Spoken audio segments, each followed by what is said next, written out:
रोहित पवार जातीयवादी, नवनाथ वाघमारे यांचं वक्तव्य. आमदार रोहित पवार यांच्यावर ओबीसी नेते नवनाथ वाघमारे यांनी जातीयवादी असल्याचा आरोप केला आहे. ते म्हणाले, रोहित पवार हा शेंबडा असून त्याच्याच रसदीवर जरांगेंचं आंदोलन सुरू असल्याचा आरोप ओबीसी नेते नवनाथ वाघमारे यांनी केलाय. मतदान मागायला आल्यानंतर त्यांच्या तोंडाला काळं फासा असं आवाहन देखील वाघमारे यांनी पवारांच्या मतदारसंघातील जनतेला केलंय.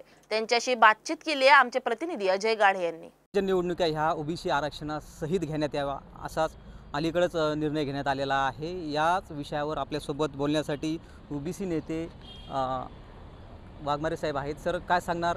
आरक्षणासहित निर्णय घेण्यात आलेला आहे, काय वाटते, काय सांगणार? यापूर्वीच सर्वोच्च न्यायालयाने निकाल दिला होता की ओबीसी आरक्षणासहित निवडणुका घ्याव्यात आणि प्रभाग रचनेविषयी सुद्धा त्यांनी सूतोवाच केले होते.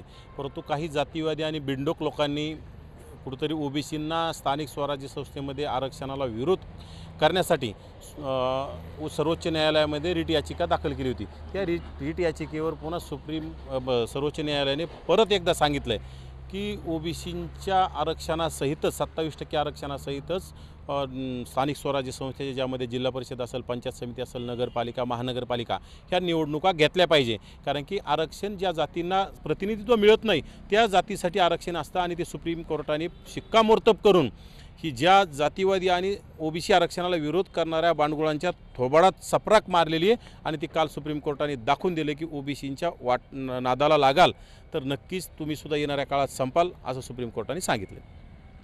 आमदार रोहित पवारांनी जरांगे पाटलांच्या आंदोलनाला रसद पुरवली असं आपण म्हटलेलं आहे, काय तथ्य? शेंबडा आमदार आहे तो.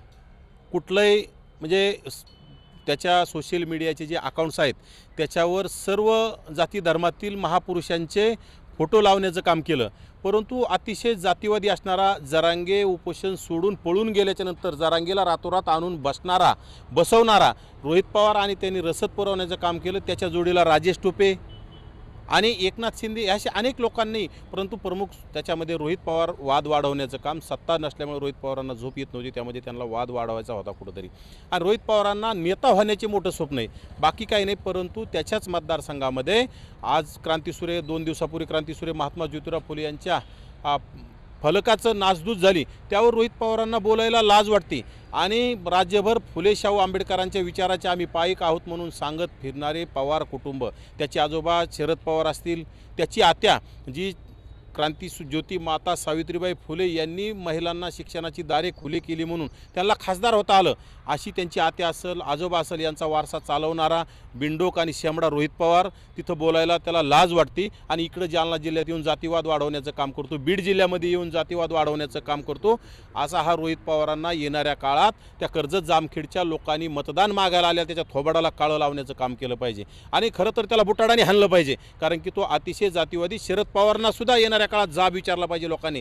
कारण की ज्या शरद पवारांना आजपर्यंत आपण जाणता राजा म्हणत आलो, ज्या शरद पवारांना आपण फुले शाहू आंबेडकरांचे पाईक म्हणत आलो, ते शरद पवार नातवाला हे शिकवण्याचं काम करतात का, हे आता शरद पवारांना जाब विचारण्याचा टाईम आला आहे. आम्हा काय सांगणार? अलीकडे जालना जिल्ह्यामध्ये खुनाचे सत्र हे वाढत चाललेले आपल्याला पाहायला मिळत आहेत, काय सांगणार याविषयी?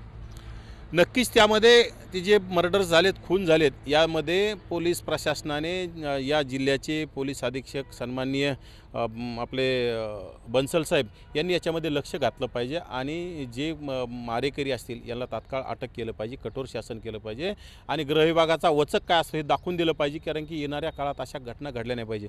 जालना जिल्ह्यामध्ये खुनाचे सत्र सुरू आहे, जे हत्यारं सापडण्याचं काम होते छोट्या छोट्या मुलांकडे, जे अल्पवयीन मुले आहेत अशा लोकांकडे पिस्तूल वगैरे सापडले जातात.